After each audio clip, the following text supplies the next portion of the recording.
ambil. Bus Sugeng Rahayu terguling saat adu balap dengan bus lain di Madiun. Begini kronologinya. Bus Sugeng Rahayu tujuan Solo Surabaya terguling di ruas Jalan Nasional Madiun Surabaya di wilayah Kecamatan Balarjo, Kabupaten Madiun, Jawa Timur, Selasa 31 Mei 2022 siang. Bus yang mengangkut 34 penumpang terguling setelah terlibat adu balap dengan bus lainnya. Akibatnya 18 orang terluka. Kecelakaan itu bermula saat bus Sugeng Rahayu bernomor polisi W7216UZ yang dikemudikan SW melaju dengan kecepatan tinggi dari arah Madiun menuju Surabaya. Sesampainya di lokasi kejadian, bus jurusan Solo Surabaya itu menyalip bus Sugeng Rahayu lain yang berada di depannya.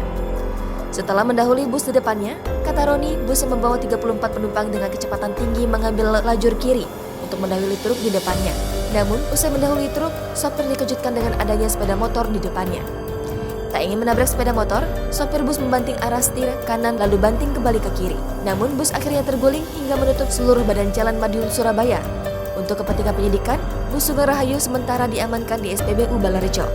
Sementara itu, polisi akan memintai keterangan sopir dan kernet usai mendata penumpang yang mengalami luka.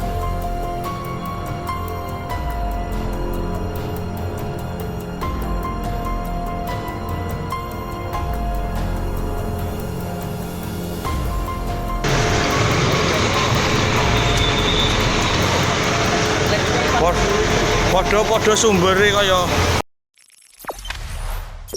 Jangan lupa subscribe, share, komen, dan like ya.